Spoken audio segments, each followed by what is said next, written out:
Hi, you're listening to the Modern Club Management Podcast with me, your host, Ed Chapman.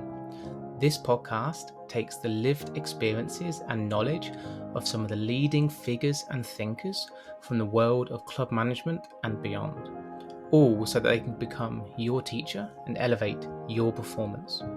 Whether you're looking to start a career in club management, are a seasoned club manager at a world-leading club, or work elsewhere within this wonderful industry, there will be powerful messages and key takeaways that can help you in your career or personal life. Thank you for tuning in, and I hope you enjoy today's episode. This episode is brought to you by Swader. Swader is the social learning platform that delivers high-quality blended learning with human connection. Swader is on a mission to revolutionize the digital learning space through restoring the critical element of human engagement that has gotten lost in online learning. The technology provides everything organizations or individuals need on one single platform to achieve meaningful, long-term learning success. Using these skills helped me attain a job offer as the director of golf at Golf Digest, top 100 in the world ranked course after I completed their influence and communication courses. But don't just take my word and the 97% 5-star reviews it has had on Trustpilot for it. Try it yourself. All you have to do is email david@swader.com, that's SUADA.com, and quote the Modern Club Management Podcast to claim your free enrollment onto the reciprocity course to start your journey to become a more influential and persuasive communicator. Hi, and welcome to the Modern Club Management Podcast with me, your host, Ed Chapman. Today, I'm excited to be joined by Richard Pennell. Richard is currently the membership secretary at West Byfleet Golf Club and is the author of the Stymied blog on Substack, a project he embarked on in order to put golf back where it belongs, a priority in my life. Prior to this, Richard was the general manager of Woking Golf Club for 5 years, following stints as the deputy at both Royal Wimbledon and New Zealand. He is also a former greenkeeper, a golf architecture enthusiast, and an 11 handicap golfer, something that we're working on together to improve. Richard, welcome. Thank you for joining me. Thank you, Ed. It's a pleasure to be here, and I'm grateful for the opportunity to speak to you once again. We normally do it across a fairway, but this is a bit different. So we're mainly going to be focusing our conversation today around Stoic philosophy and meditation and why we feel these are important implements and tools to have at the modern club manager's disposal. But I'm really curious, first of all, to put golf back where it belongs. Can you go a bit deeper into that for me? I think it's an occupational hazard for those of us who work in golf that we don't play anything like as much golf as everyone assumes we do. And I was certainly guilty of that. I've been playing since I was 11 and now 20 odd years working in golf. And I was just hardly playing. And because of that, well, partly because of that, when I did play, I played poor golf and I just didn't enjoy it because of that. And it just, I didn't know. I reached a point where I thought I either need to throw the clubs in the loft and forget about it or get back to playing. I just lost the love of the game. An attempt to gain some of that back, I thought, well, why don't I start writing about it? I've always wanted to do that. And it might help me focus a bit more and pay attention. And it certainly proved to be a motivator to get out on the golf course and rediscover that sort of childlike love of the game that I had. You've worked at some wonderful golf clubs. How did you fall into the golf industry in the first place? So after university, I moved to London and found a job in a bookshop and was commuting up to London on the train every morning and just never had the time or the resources to play golf. It's not easy to do that in London. And my train would chug through the middle of Mitcham Common every morning and I'd look out the window at people playing golf in the fresh air and you know, just feel like I was neglecting a big part of my childhood by letting the game slide away. So I wrote a speculative letter to the person who ran the golf course at that club, the head greenkeeper, and by chance a position became available. So I took an enormous pay cut and a real leap of faith. And so I was a greenkeeper for 5 years on Mitcham Common, and just absolutely loved it. Loved being outdoors, loved learning more about the agronomy and architectural side of golf, stuff I'd just never been interested in as a kid or never taken the time to learn about, I suppose. And then from there, the move into club management was sort of chance and a bit of luck, really. I happened to be in the right place at the right time when someone else had left a position at New Zealand Golf Club. And so I was the assistant GM at New Zealand and Royal Wimbledon for 10 years in combination, and then 5 years at Woking as the general manager. The path of least resistance, Ed, I think they call it. Sometimes that's the best path. Do you feel that working as a greenkeeper initially has shaped how you've then managed clubs? I think so. It's certainly been really valuable at all three clubs, I think. Particularly in the early days at New Zealand, there were some things I'd experienced elsewhere that were helpful to them, and it was the case again at Woking. And I think well, Ed, you've had a bit of experience of this recently, I know, at your local club, and that's just a wonderful thing to have on your CV, because greenkeeping is the dark arts to a lot of golfers and a lot of club managers. And if you've had some experience of the day-to-day out there and how easy it is to get or to have the best of plans sidetracked by weather events and that sort of thing, I think it's valuable. It seemed to build confidence. I think it was probably a strong factor in me getting the job at Woking, actually. But yeah, it's been very useful. I still look back on those days. I mean, it is a wonderful way to work out in the fresh air. You develop a really deep connection with a piece of land, or I did. No, I found that also. I think dark arts is a good term to use, because when you're speaking to a course manager or similar, if you don't have some handle of the jargon, for want of a better term, it can be hard to have those conversations without the conversation revolving around a lot of explanation to you of what they're talking about.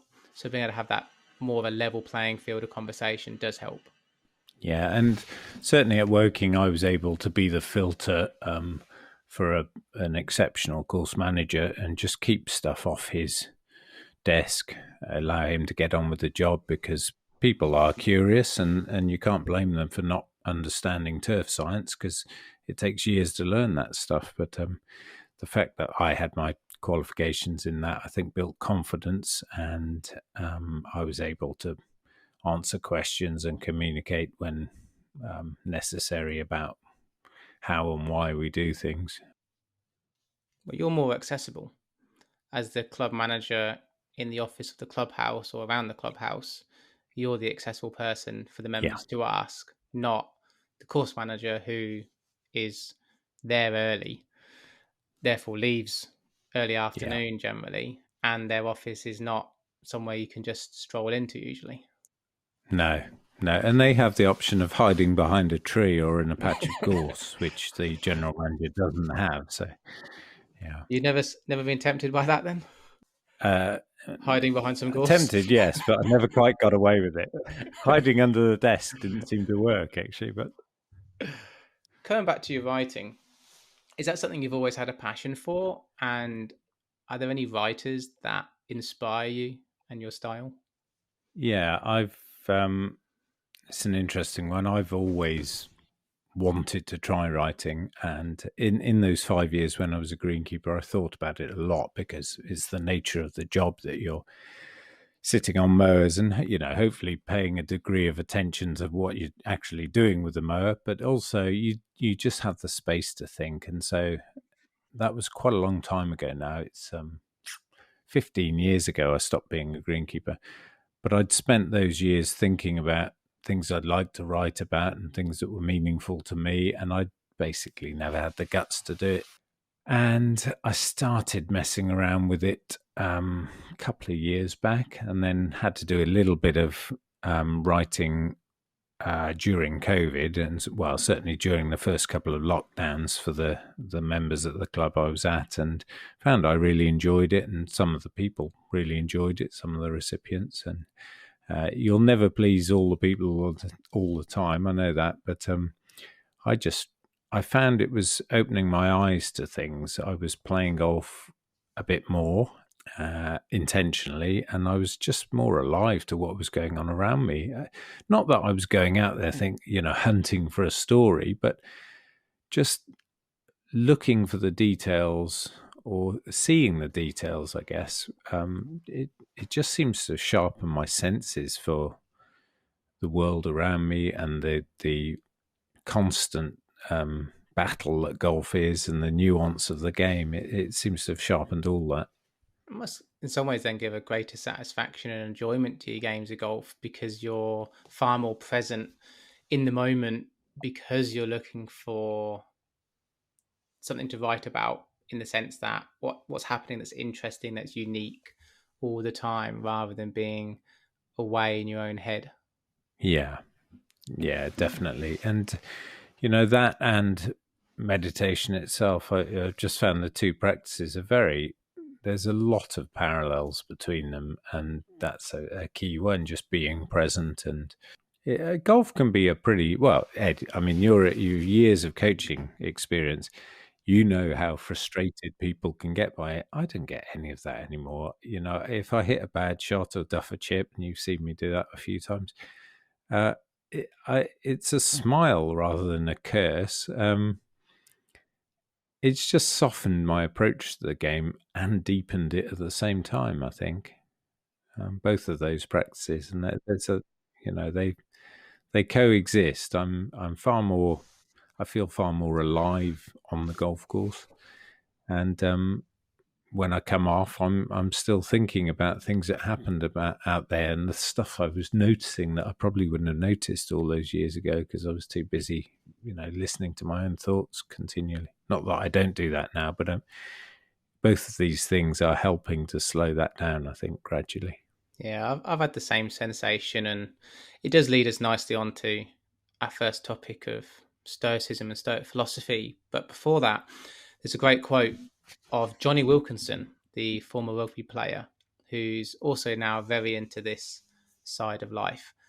And his new definition of high performance is being 100% present in whatever it is you're doing in that moment. So to him, that could be washing the dishes as much as it could be kicking the winning goal in the Rugby World Cup. High performance is just being present in that moment, regardless what it may be, which I found quite a powerful definition of performance. Yeah, he's spot on, isn't he? And when you see people in those flow states, whether it's Zidane playing in France's midfield, he seemed to have all the time in the world, like he was operating on a different plane from everyone else who played soccer. Or, a musician at the height of their powers, or anyone else who's performing at a high level, they have moments where they're just, it's almost supernatural. It's an unthinking process, I think, often at that sort of level. And golf, you and I both know there are moments when it's just effortless. It seems effortless. And I occasionally get that with writing too. And I think the more you can silence or quieten the inner voices and the mental chatter and the noise of modern life, the more likely you are to find those little nuggets of gold along the way, even in the rough. Stoic philosophy. Now, if you said to most people the term Stoic or Stoicism, that will conjure up the image of a dour person who's got no emotion, is how I feel most people see Stoicism. What is it to you? How would you define Stoic philosophy in a sentence or two? I think it's, I understand what you're saying about that's the the general picture of it, and some of the Stoic quotes in, say, the Daily Stoic are quite hard going for unless you've been looking at it for a while. But I think it's harnessing and reminding yourself and working on the ability to detach and remain in control. I think of the Kipling poem "If" that I love. When all around are losing their heads and blaming it on you.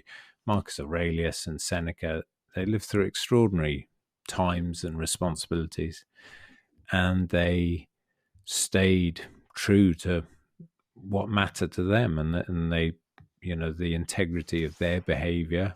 They had to keep reminding themselves of it, as we all do. But I think Stoicism is a way to keep things in perspective and not go down rabbit holes. Yeah, I like that definition. They were quite long sentences, Ed. I'm sorry about that. That's okay. I didn't specify how long they had to be. What would yours be then? For me, my short definition of Stoic philosophy is it's about focusing on what's in your sphere of control. That would be my nutshell definition, and that's helped me in the uncertainty, shall we say, of the last 9 months with visas coming and not coming. That being able to just focus on what's in my sphere of control and letting go of everything else that I don't have any control or influence over is very empowering by letting go of that. Not that it's always easy, and not that I don't have those negative thoughts. I notice that when I do, or I notice when I'm thinking about something that I can't control. Yeah, having we've met and played a bit of golf during that time is extraordinary to watch, Ed. The way you dealt with that. I mean, that sort of thing's emotional at the best of time, but to have all the uncertainty and basically no time scale, and to watch how measured and sensible you were throughout that phase was inspiring stuff. I mean, that could have driven people without your strength of mind or without stoic interest round the bend, I would think, that situation. But you just saw it for what it was and controlled what you could control, and let the rest play out. Yeah, and I think if this had happened 5 or 6 years ago, before I got into meditation and Stoic philosophy, then I wouldn't have had the tools to handle it, what probably seemed serenely from the outside. And for those listening who don't know the context of what we're talking about, I left my job in Hong Kong after accepting the director golf role at Metropolitan Golf Club in Australia. And after 6 months of visa delays, with 10 further months potentially coming, we decided to part ways with that role. So that's the context of the uncertainty and why we've been playing some golf together, because I've been back in the UK. Silver lining. Silver lining, absolutely. How did you find Stoic philosophy? I think I heard Ryan Holiday on one of the podcasts. It might have been on Tim Ferriss, it might have been somewhere else, but I just heard him and I got one of his books and enjoyed it. I bought the Daily Stoic, and that's something I still do today. I sort of take a snapshot of the Daily Stoic on my phone and read it pretty much before anything else happens. And some days it strikes a chord and some it doesn't, but it's just I really feel that practice is important to trying to be your best self during the day. So it was sort of a random path to find it. It felt like I'd always been meant to find it by the time I got there. And the uncertainties of working through a couple of pretty radical years with the COVID interruptions and so on, Stoicism was really helpful there, as was meditation. It was those two things were enormously grounding in pretty turbulent times. I think it's where they're so interconnected, the two practices. So let's bring in meditation into the fold.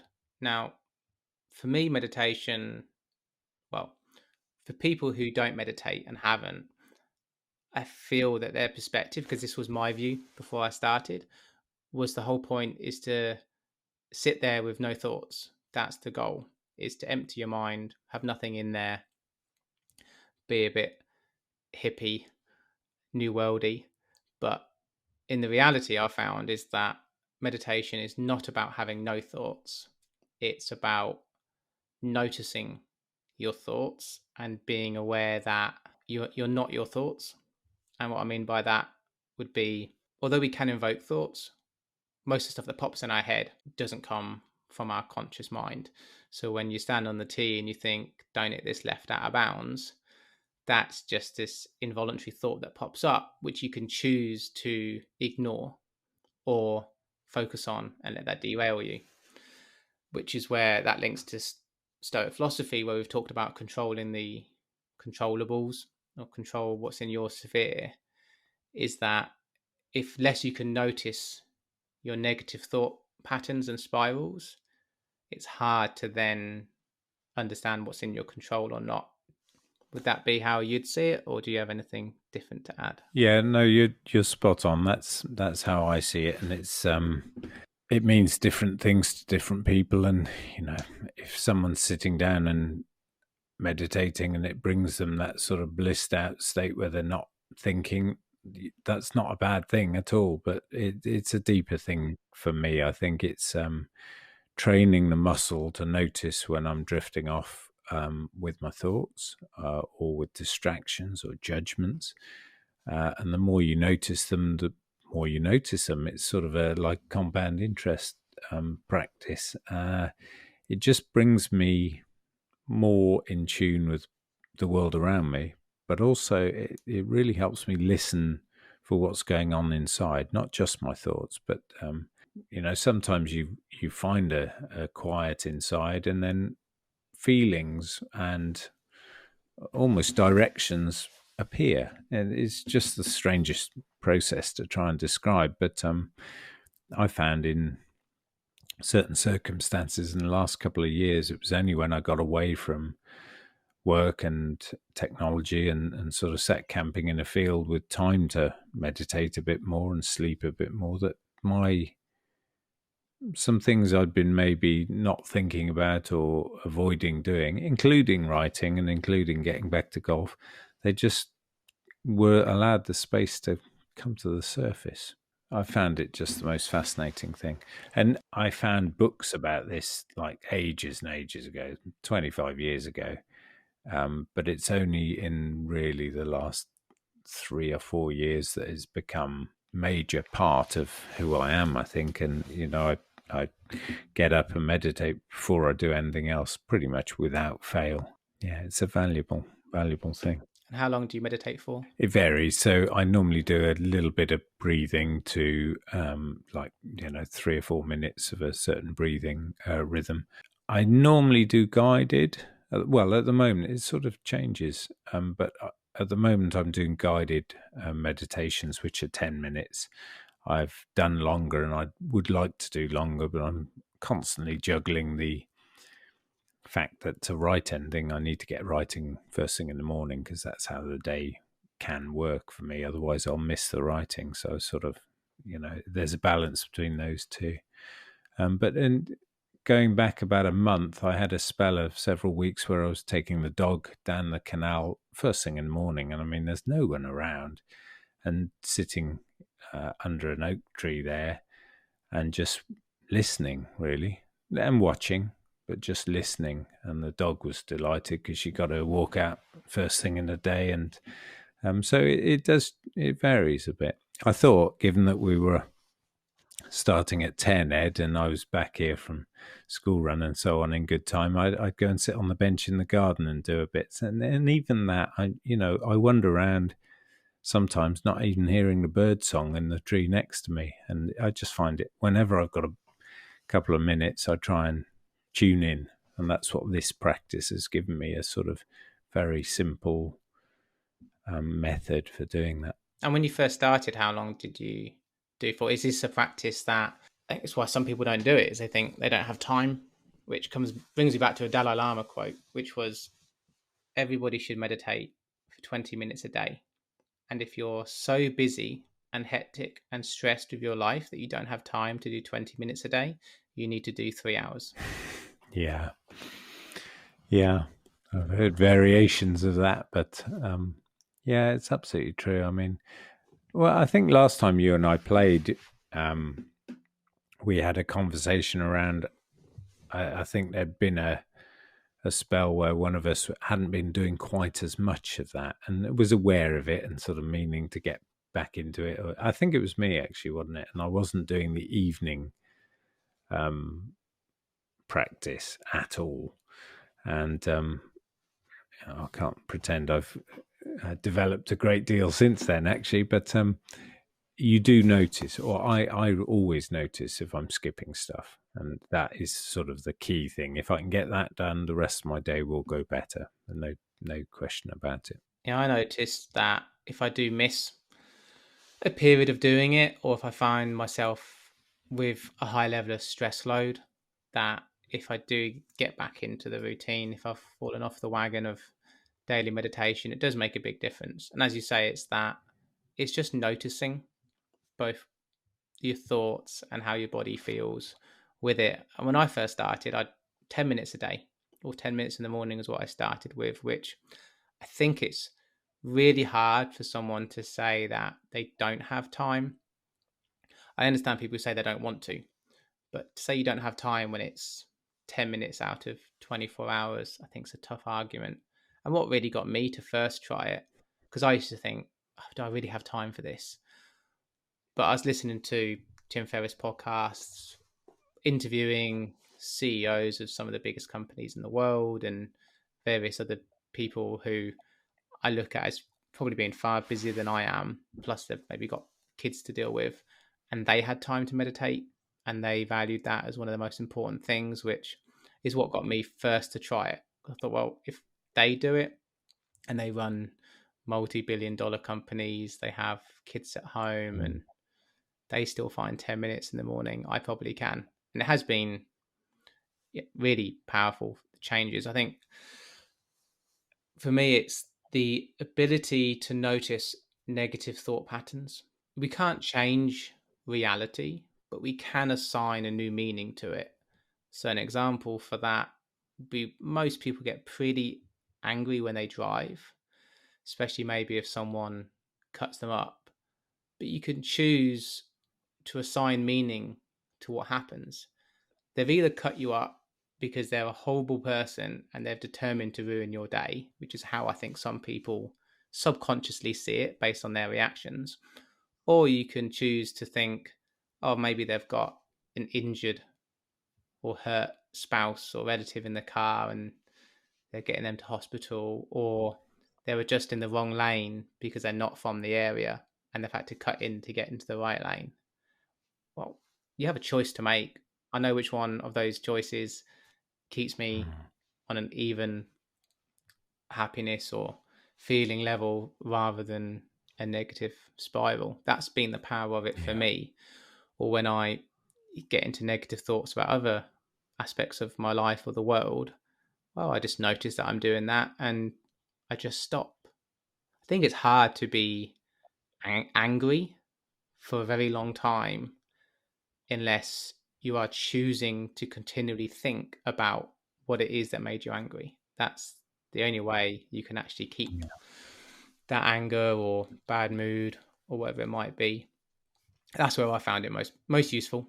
Whatever situation occurs, and you've given a couple of examples there, we're only ever seeing our perception of it, aren't we? We don't know what's going on in other people's heads or what they're going through or what their lives are like. I'm sure you know it well, but my current walk to work is 22 minutes along the canal. And well, there's two things about that length of time. One is if someone says they haven't got time to sit down and meditate, well, build it in another way, because I can, if I'm feeling cluttered mentally, that 22 minutes just walking and listening and keep catching myself going off into thought, but I keep training that muscle to bring back to the sound of the bird song or whatever it is, or remembering to smile at the person jogging past, or occasionally a kingfisher or flash past, and my whole being lifts, so that was one thing. But the other thing is it's the perfect length of time for David Foster Wallace's commencement speech thing. I'm sure you know it. This is water, and it's exactly that stuff. This is And water, that yeah. it should be required study in school. That it's just, I came across that completely by accident. Again, it was probably someone on Tim Ferriss referencing it, but it's just the most powerful, urging speech to connect with your life and stop following your own narratives. And you know, the things you were talking about then about being in traffic or being queuing up in the shop or whatever, we just, you know, we can easily get dragged off course, but we have the power to not do so. I think from a club perspective, I hear a lot of people, not necessarily just in club, but in life in general, essentially talk about how someone or some entity is out to get them, would be how I would describe it. And you'll hear them ranting about, let's like, just a purely hypothetical situation. You're the club manager, the treasurer or CFO, they're pushing back on something you want to spend on, not giving you the budget, and you'll hear people talk about how that person is out to get them because they're not giving them the money, that they're narrow-minded, they don't see the big picture. Take a different perspective on it. That person probably isn't out to get you. They just have their own targets and metrics they have to hit, and maybe you haven't given them the details they need. And that's where using that self-awareness of your thought patterns and then using something like a Brené Brown technique of saying to that person, the story I'm telling myself is that you're not giving me this budget because you don't want me to succeed, or some variation of that, will get to the truth of it. And just noticing those thought patterns can be huge. And coming back to your walk, like the walking meditation as such is something that I found great to use when you just out walking or in nature, just to tune in. We miss so much because our mind's so cluttered or we're off daydreaming. And when you are just taking in everything, that's when the amazing ideas pop into your mind anyway, because it's being used less. Yeah, you're passive, aren't you? You're in a receptive state then. It's fascinating territory, this, isn't it? And it, I think we're lucky, actually, that it's becoming more and more talked about. And you mentioned, you know, that on some of those podcasts, I mean, it's a near universal practice for people at the top of those particular games, and it's coming into sports psychology a lot. And yeah, it's good. I mean, it would, if we all did it, the world would be a better place. I agree. So if a club manager or someone in the club industry came to you and said, Richard, I've heard about this meditation. 2 questions. And I know we've touched on these already, but what would be the 1 or 2 biggest benefits to my personal job performance you feel I'd get? And what would be a easy way to get into it? I think in terms of a club manager's job or anything you're doing, paying attention to what's going on inside can only make you calmer and reduce stress. Modern life is stressful in a way, isn't it? And you know, some of that's good, and we're hardwired for a certain amount of stress from fight or flight situations that we no longer really have to deal with. We tend to make up our own, but I think it really helps deal with that. I've found personally it helped with my decision making. It certainly helped me pause when I needed to pause. Rather than leaping in with a knee jerk, I've found more confidence to say, I need to go away and have a think about this, and quite often sleep on it if there's a big decision to be made in work or anywhere else. I will think about it and let my subconscious think about it while I'm asleep. And it's extraordinary how often your viewpoints change and something you were thinking about doing's changed. And we live in a world where we're bombarded with messages, particularly if you're managing a club. I mean, there's all sorts of inputs, and some of them won't all be positive. And it's easy to react to those in a sort of defensive way and not see that there might be some truth there, or there might be a different problem at play, or it's helpful to know when things aren't going according to plan, because you can do a better job in those areas. So I think meditation will really help people make better decisions and be more patient and present and listening better to themselves and the people around them. Another extremely long answer there, Ed. I'm sorry. If they were looking to get into it, Before you go into that, can you go a little bit deeper into how you feel it helps you make better decisions? I think meditation and Stoicism more recently will, if I don't understand something or I'm not quite sure what the motive is for a certain piece of information, and I feel like it could be an emotional thing that's being brought my way, or a difficult or sensitive issue, I will delay making a response. And I think it's helped me deal with that, particularly Stoicism, where it enables me to zoom out and think, okay, this feels important and it's probably important to the person involved, but we're in it's a fragment of our lives we're talking about here. A decision can wait for 12 hours or 24 hours. And then just by going quiet for a few minutes, I think it enables, well, quite often it will enable me to either understand something better, or something will occur to me that could be behind it, or I might see the other person's viewpoint given time. There have been a few of those. I thought of one when I was thinking about this call this morning, where someone I knew in a work context had a feeling, like it referred to it as a gut feeling about something, and said, I've learned the hard way over the years to not ignore those gut feelings.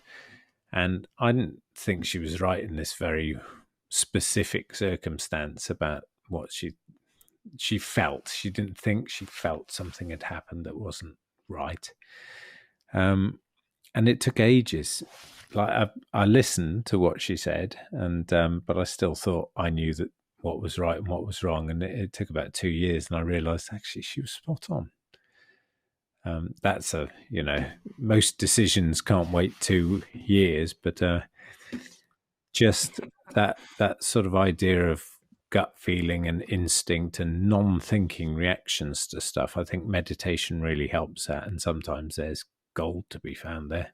Just to interject as well, it makes me think of the System 1 and System 2 thinking by Daniel Kahneman, which his books Thinking Fast, Thinking Slow, where thinking fast is our emotional instant reaction, which is what we want to tap into when we want people to make decisions that we want to influence.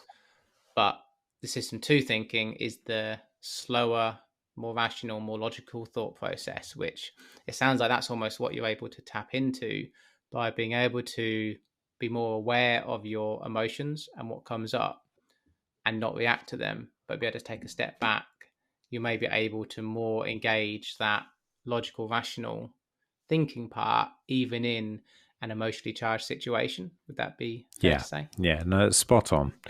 And I can't pretend I always do it. We had preparing for the school run this morning, there were a couple of flare-ups in the domestic Pennell household.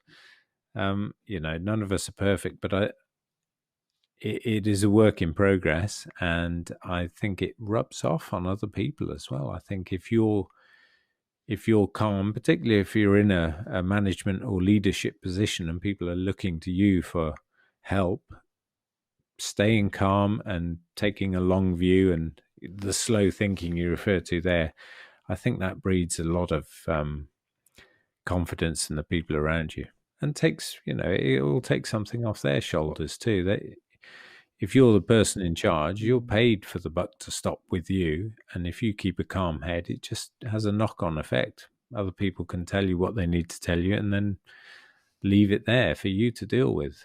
It's a bit like when you're driving in traffic and you might, maybe you can feel the urge to tell a story about someone who's cut you up or whatever, but also half a mile down the road, you can let someone in who's been waiting there for 12 cars. And when that person might be in a hurry, that's those sort of small gifts. I think they come out of being more aware of what you're doing and maybe less selfish about what you're doing. And meditation's it's a portal into that, I think. And then at certain levels and certain practices, it specifically explores that notion of being separate and endlessly categorizing stuff as we do. We're all part of the same ecosystem, if you like.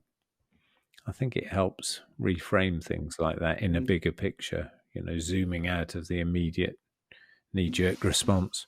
It does. And the stuck in traffic's a great example.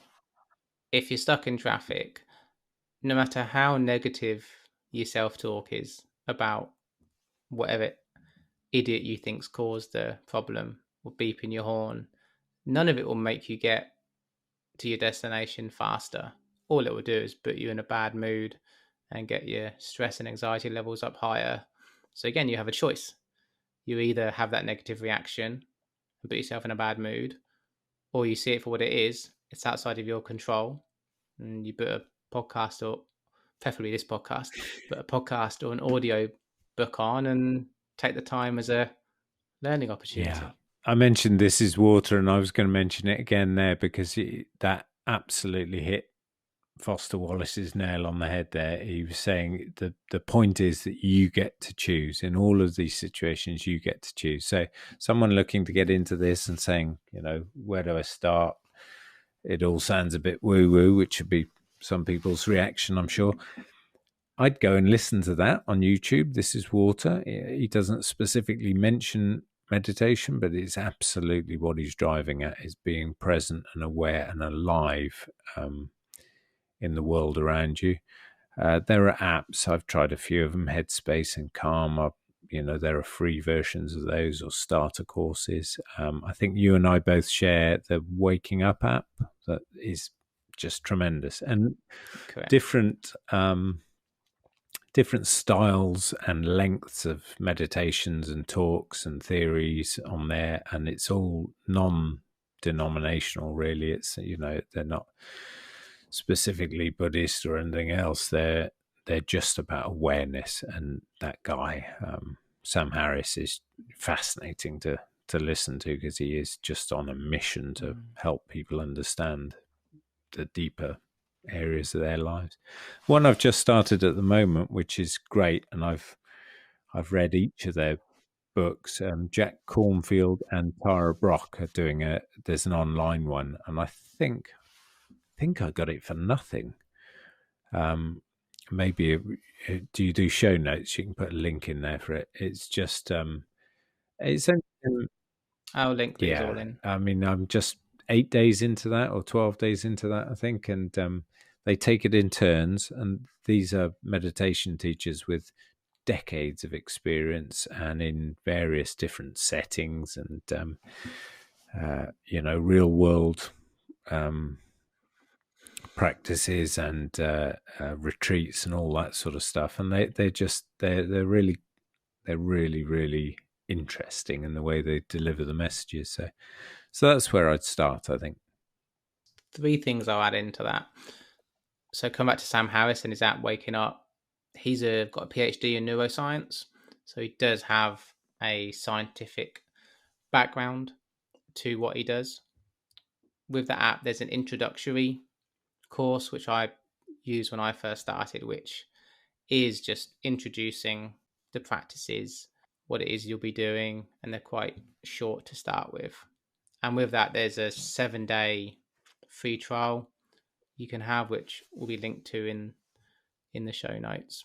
And the other person is Dan Harris, who's no relation, who his app is 10% Happier. Yeah.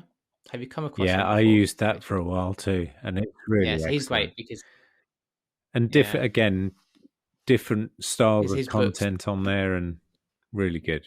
Yeah, because his book, I like 10% Happier. The subtitle is something along the lines of Meditation Guide for Fidgety Skeptics. Yeah. Because he was 100% against meditation and very skeptical on it. And then when he had a panic attack on live TV in America, when he was the host of quite a big mainstream show, that got him into meditation.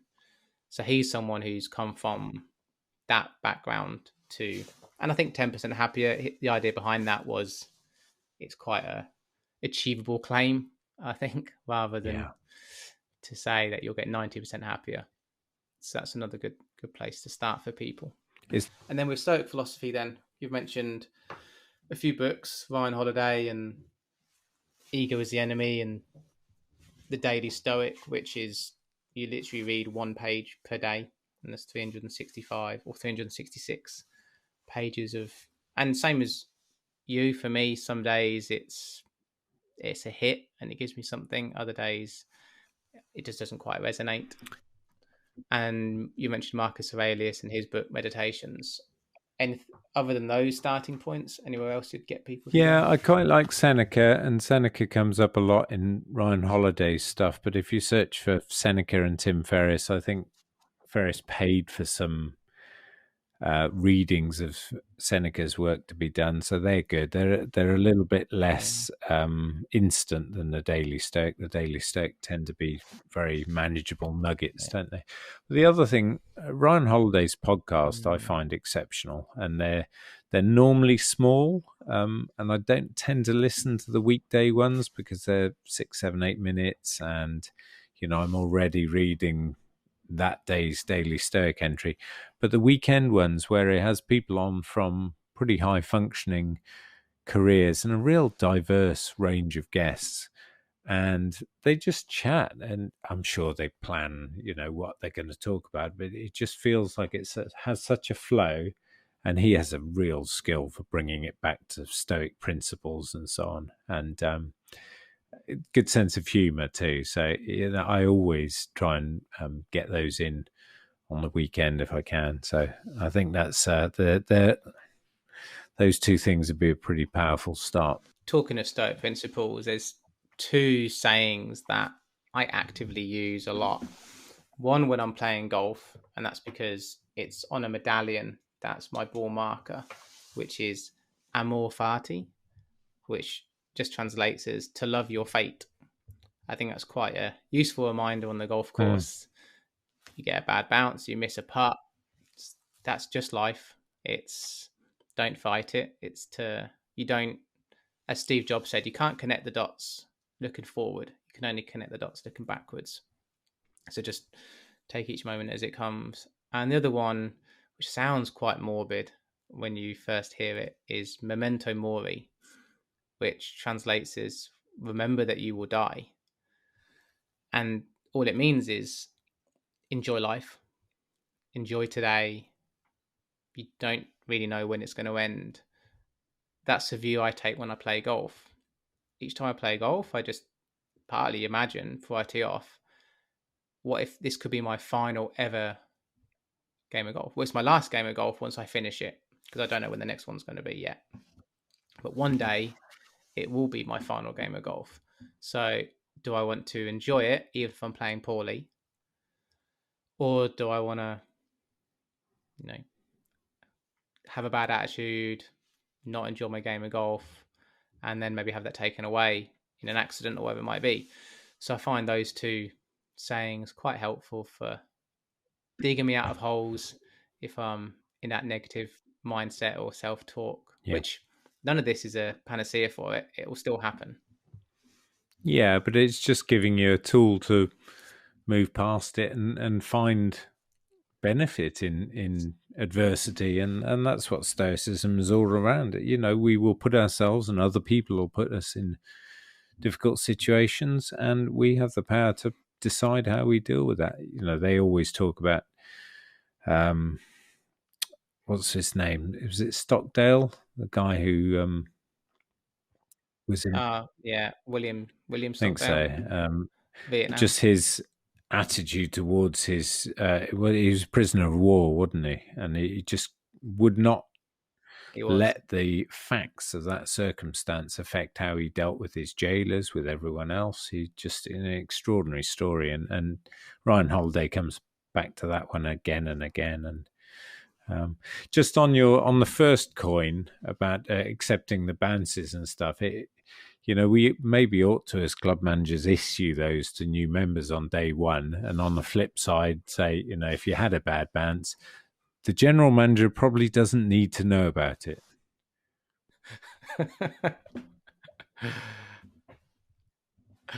We could have an interesting experiment to try. We could track the data, couldn't we? So could, yeah. Coming back to Stockdale, there's an interesting point he makes of being a prisoner of war, which I think is quite apt to normal life as well. Because I think some people listen to this about Stoicism meditation can take it as being, oh, you want to be an optimist then, see everything optimistically. But when Stockdale was asked who didn't survive the prisoner of war camps, he answered it was easy to say who, because it was the optimists who didn't survive, because they'd say, oh, we'll be out by Easter. Easter will come and go. I'll be out by the summer. Summer will come and go. They'll be out by December. By Christmas, that would come and go. And they died of a broken heart because they've been so optimistic and it kept failing them. Whereas the people who did survive were the ones who just saw the situation for what it was and just took it day by day as that situation without ever giving up hope. Yeah. But without, I think how he phrases it, it was having that unfailing knowing your situation is this and it's pretty dire, but keeping the hope it will get better without some optimism around a randomly picked date of when it will be better by. Yeah. I thought that was quite an interesting takeaway. I'm glad you brought that up. I love that example. And, you know, we had a turbulent 2020 and 21 and things kept changing. And for people who were, well, for all of us, actually, I was going to, narrow it down for all of us, that uncertainty. I mean, dreadful things happen to lots of people, but it's certainly reinforced how change is that is what the universe runs on, and any situation is transient, and we get sucked into the details and the importance of everything, and all we really need to do is control what we control and let the rest happen. It was sort of a real life Stoic lesson, wasn't it? The whole lockdown situation. It really is, and that also brings to mind the old Persian adage of "this too shall pass." For most bad situations or uncertain situations, it will get better, or it will at least pass into another stage. Richard, I've got a couple of questions I'd like to ask you. If you could go back to your younger self during your first, maybe deputy role or GM role, you can choose which one. What advice would you give yourself, knowing what you know now? And it can't be start meditating or reading Stoic philosophy. Well, you kindly gave me a list of possible questions, and meditate was one of them, so I'll discount that one.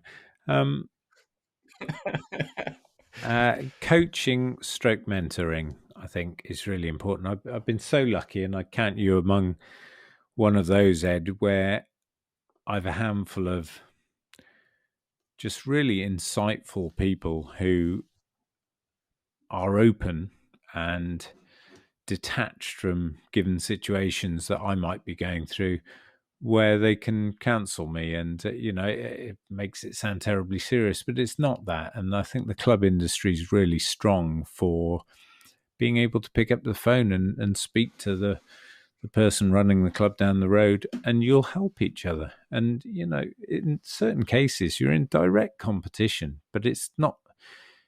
There's a sort of quite special thing about club management, I think, in that we will help each other. And if I was going back, I would have been more organized, I think, about looking for potential mentors. And if you can afford coaching, and that's probably at the point where you go into a GM role, I was a little bit skeptical of that, and also a bit scared of the cost involved. But I think having an external coach, and I know a few people who I know quite well who aren't in the club world and are, in big money jobs in other industries, their external coaching is just transformational for them. And it gives them a sounding board and just a detachment from the very tight bubble that club management can be. So I'd say that. And then just one other thing on that is journaling. or making notes. You get, particularly if it's your first GM role and you're stepping up.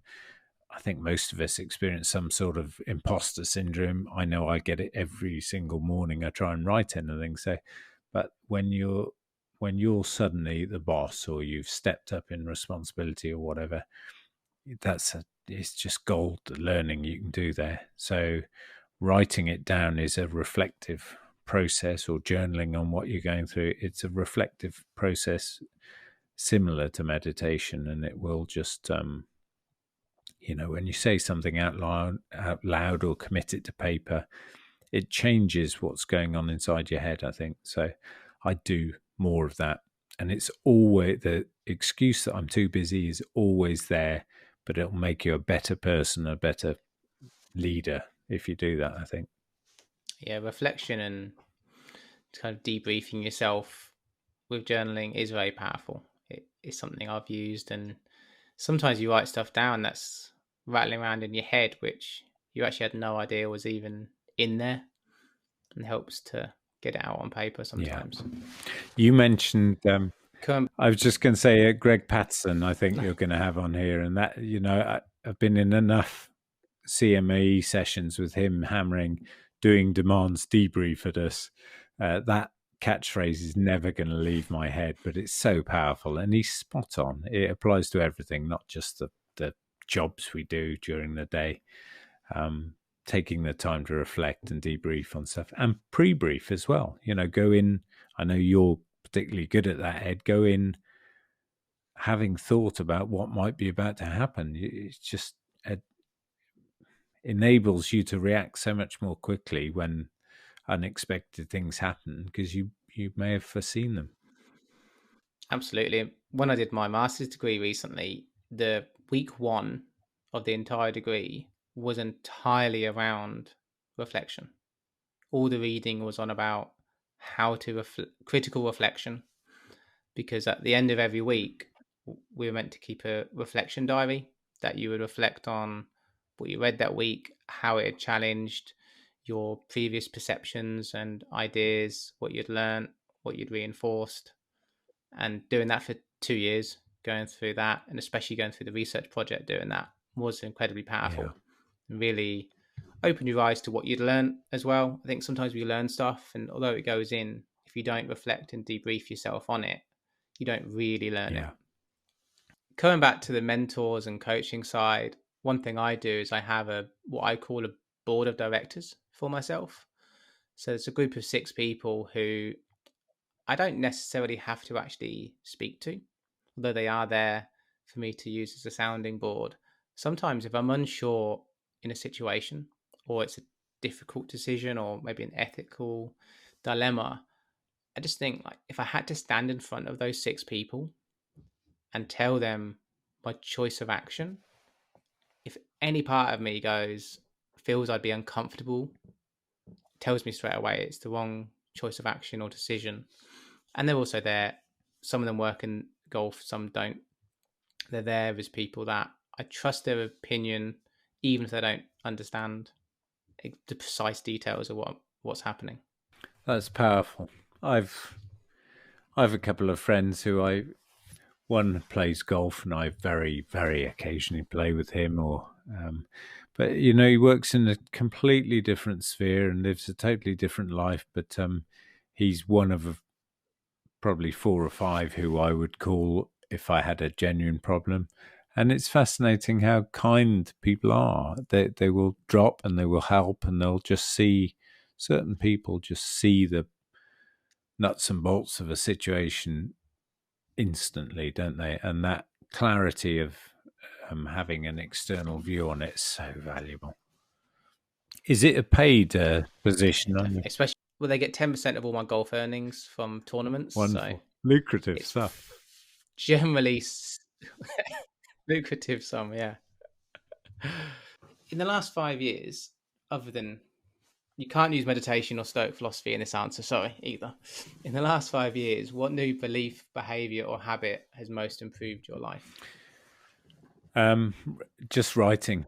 Or just writing in general? Writing in general. I found it absolutely terrifying putting stuff in front of other people. fear goes on, and every day, everything I send out on the Substack, it's the same thing. Is this any good? You sort of question yourself, but I've found it just it's the most precious thing to me at the moment, and I wish I'd done it sooner. But the second best time to start something is now, and I'm so pleased I did start writing. Meditating would have been the answer, I think, but the two things are linked, because it was only getting off grid and spending a bit more time in working on meditation that I found the triggers to go and try this thing that I'd always wanted to do. So they're inextricably linked, those two. But it just brings me enormous joy, in the same way that for some people that might be playing the piano, or I don't know, learning to ski or whatever. It's just a precious thing. I've got two final questions for you, and then I'll let you go about your day.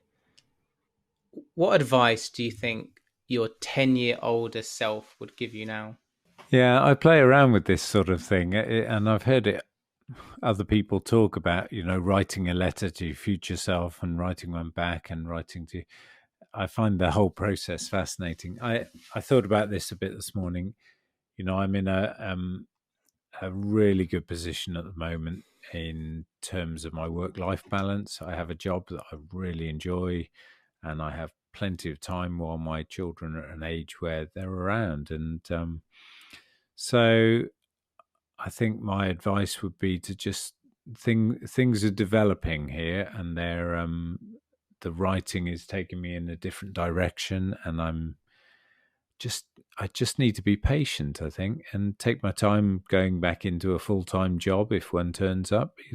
There's no hurry at the moment. There's a reason I paused, and it came from deep within, and it feels like me and those around me are benefiting from that pause. And it was a brave, quite a difficult decision to do that. And Ed, you and I both share an understanding what it's like to be floating around thinking, well, when does the next job come along? Now, I'm really lucky that I have a job that I'm enjoying at the moment, but it's not all consuming and it's not full time. So my advice from 10 years just be to take your time, because I think it'll all pan out the way you want it to. You just need to work out what it is that you want. And finally, what is one of the best pieces of advice you've received in your career? Well, the sort of answer I had for this, I inadvertently used earlier around gut feeling. So I'm going to repeat that. I think a lot of our time is spent thinking, and a lot of that thinking can be negative, and it's work to control that and see it for what it is, and not listen to those narratives we tell. I think often we feel stuff and we will ignore it, or can't even listen to the signals. So something around gut feeling and sleeping on difficult decisions, they're two things that people have said to me, and they pop up when I need them, those. And if I'm not sure about something and my gut's telling me it's the wrong thing, just take your time, be patient. I think the interesting one there with the gut feeling, do you think you could write out everything that you know? How consciously do you know everything that you know that you've learned in your whole life? No. You probably don't. No. Like if I said to you, list down the name of every person you know, you'd miss half, because so much of it is just in the background that we can't necessarily Yeah. access. And I think that's where that gut feeling is, your brain having that connection. And interesting with the gut feeling, without getting too sciencey on it, there's a thing called the vagus Yeah. nerve, which connects your gut to your brain. And the current science says that actually the signal is gut to brain, not brain to Mm. gut. So there's going to be that connection in there of stuff. Hence, that's science I've read is that's why they believe the gut feeling is in the gut, because of that nerve that connects the two. And that's a feeling being sent that there's something there. Yeah, it makes sense, doesn't it? We all know that feeling that something doesn't quite smell right. It's